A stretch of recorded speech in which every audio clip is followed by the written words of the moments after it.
তাহলে চলো একটু কথা বলা যাক।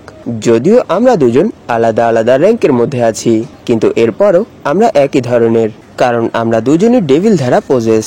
তাই আমার মনে হয় আমরা এখানে একে অপরকে বুঝতে পারবো।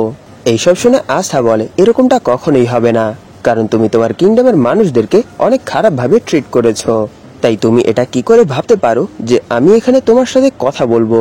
এইসব শুনে ডান্টে বলে, আমি বুঝতে পারছি না তুমি এইসব কি বলছো, কিন্তু যদি তুমি এখানে আমার সম্পর্কে খারাপ কিছু বলে থাকো তাহলে আমি এটা আমার প্রশংসা হিসেবেই ধরে নেব, কারণ অ্যানিমেলস কখনোই ইভিল হয় না। এই গুণ শুধু হিউম্যানদের ভেতরই থাকে। আমার মনে হয় তুমি এই জিনিসটা ভালো করেই জানো।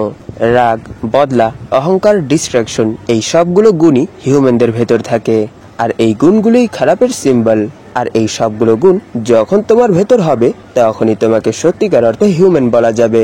এইসব শুনে আস্থা বলে, তুমি এখানে ভুল বলছো, কারণ যদিও আমার ব্রেনে কখনো কখনো খারাপ চিন্তা ভাবনা চলে আসে, যার জন্য আমি নিজেকে অনেক বেশি পাওয়ারফুল ফিল করি, কিন্তু সবশেষে আমার ভেতর অনেক পাওয়ারফুল একটা হার্ট আছে যা আমাকে এইসব কিছু কন্ট্রোল করার পাওয়ার দেয়, আর এরই সাথে আমার পাওয়ারকে ভালো পথে কাজে লাগাতে বলে।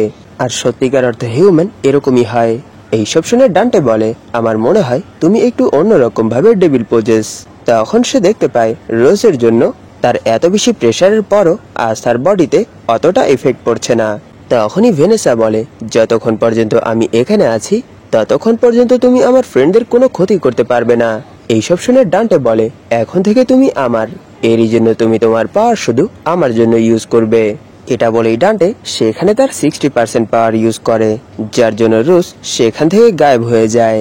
আর এই জিনিসটা দেখে ভেনেসা ভাবছিল, আমি অনেক কষ্ট করে আমার ম্যাজিককে ইনক্রিজ করেছিলাম, কিন্তু সে কিছু সময়ের মধ্যেই আমার ম্যাজিককে শেষ করে ফেলেছে।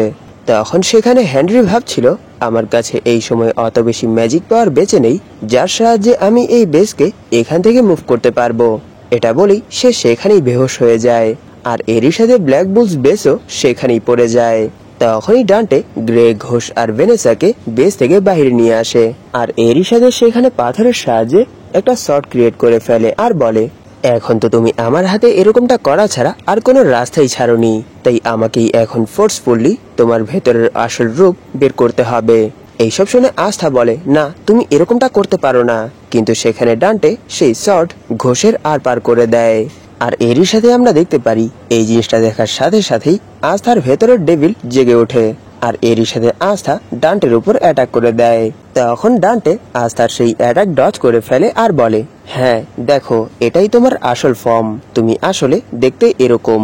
তখনই সেখানে তারা তিনজন নিচে পড়তে শুরু করে, আর এই জিনিসটা দেখে ভেনেসা ভাবছিল আস্থা তার অ্যাটাকের সাহায্যে এই পুরো এরিয়ার ম্যাজিককেই কেটে ফেলেছে। তখনই সেখানে গ্রে তার ম্যাজিকের সাহায্যে নিচে পড়া থেকে তাদের সাথে সেফলি ল্যান্ড করে। তখন ডান্টে বলে, তাহলে চলো এই জিনিসটা দেখা যাক যে তুমি কি করতে পারো। তখনই আস্থা ডান্টের উপর অ্যাটাক করে দেয়, কিন্তু ডান্টে খুব সহজেই সেই অ্যাটাকটা ডজ করে ফেলে। তখনই আস্থা তার উপর আবার ব্ল্যাক স্ল্যাশের অ্যাটাক করে দেয়, কিন্তু ডান্টে এই অ্যাটাকটাও ডজ করে ফেলে আর বলে, এই সব ছোটখাটো অ্যাটাক আমার উপর কাজ করবে না। আর এরই সাথে সে বলে, এমনিতেও আমি এখানে তোমার সাথে কিছুক্ষণ কথা বলতে চেয়েছিলাম, কিন্তু তোমার স্টেট দেখে মনে হচ্ছে যে তুমি বেশিক্ষণ এই জিনিসটাকে মেনটেন করতে পারবে না। তাহলে বলো লুসিফার, তার ভেতর কোন র্যাঙ্কের ডেভিল আছে? তখন লুসিফার বলে, আমি তার সম্পর্কে কিছুই জানি না। যদি এখানে কোনো হাই র্যাঙ্কের ডেভিল হতো তাহলে সে নিশ্চয়ই জ্যাগ্রেট হতো, যে আন্ডারওয়ার্ল্ডের মধ্যে ফেসে গিয়েছিল, কিন্তু তাকে দেখে তো মনে হচ্ছে না যে সে জ্যাগ্রেট। ম্যাজিককে ইরেজ করা নিশ্চয়ই কোনো লো র্যাঙ্কের ডেভিলের পাওয়ার, আর তার কাছে তো অনেক কম ম্যাজিক আছে। এইসব শুনে ডান্টে বলে, তাহলে সে আমাদের সামনে কিছুই না, আমরা ব্ল্যাক ট্রাইডের মেম্বাররা হাই র্যাঙ্ক ডেভিল দ্বারা প্রজেস, তাহলে চলো তাকে তার অকাত দেখানো যাক। এটা বলেই সে আস্থার উপর অ্যাটাক করে দেয়, কিন্তু আস্থা তার অ্যাটাকে কেটে তার উপরই অ্যাটাক করে দেয়, কিন্তু ডান্টে এই অ্যাটাকটাও ডজ করে ফেলে।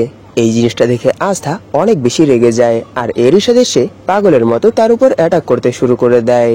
এইসব দেখে ভেনেসা ভাবছিল, এটা আবার কোন লেভেলের ফাইট? এই ফাইট দেখে তো মনে হচ্ছে আস্থার devil power out of control হয়ে গেছে, কিন্তু এই সময় আমরা এখানে আর কিছুই করতে পারবো না।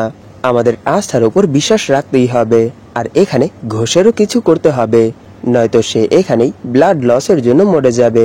যদি এখানে ন্যারো থাকতো তাহলে সে ঘোষের ইনজুরি সিল করে দিত। আর সেখানে গ্রে জোরে জোরে কাঁদতে শুরু করে আর বলে, আমি এখানে কিছুই করতে পারছি না, সত্যি আমার ট্রান্সফরমেশন ম্যাজিক কোনো কাজেরই না। আর সেখানে আস্থা এখনো ডান্টের উপর অ্যাটাক করেই যাচ্ছে, আর ডান্টো সেখানে তার অ্যাটাকগুলো শুধু ডচই করে যাচ্ছে। তখন ডান্টে বলে, তুমি এভাবেও ফাইট করতে পারো, সত্যি তুমি তো আমাকে ইমপ্রেস করে ফেলেছো, কিন্তু এখন তোমার সময় শেষ হয়ে গেছে, তাই মরার জন্য তৈরি হয়ে যাও।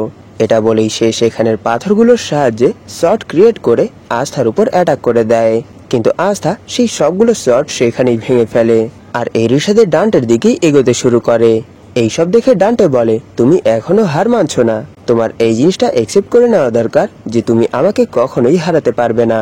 আর যখনই আস্থা ডান্টের উপর অ্যাটাক করে তখনই সে সেখান থেকে গায়েব হয়ে অন্য জায়গায় চলে আসে, কিন্তু আস্থা সেই দিকেই অ্যাটাক করে দেয় আর এরই সাথে সে ডান্টের উপর অ্যাটাক করতে সফল হয়। আর এই জিনিসটা দেখে ডান্টে অনেক বেশি শক হয়ে ভাবছিল, আমি তো এই জিনিসটা বিশ্বাসই করতে পারছি না যে সে এই জিনিসটা প্রিডিক্ট করে ফেলেছে যে আমি নেক্সট কোথায় অ্যাপিয়ার হব। সত্যি সে তো অনেক বেশি ইমপ্রেসিভ। আর আস্থার সেই অ্যাটাকের জন্য ডান্টের গাল থেকে একটু রক্ত বের হয়ে যায়, আর সেই রক্ত দেখে ডান্টে বলে, তোমায় এখানে আমাকে ইনজার্ড করার সাহসকে দিয়েছে। ডান্টের এই স্ক্যারি লুকের সাথেই এপিসোড এখানেই শেষ হয়ে যায়। ধন্যবাদ আপনাদের এই পর্যন্ত দেখার জন্য। তাহলে দেখা হবে এর পরের এপিসোডে।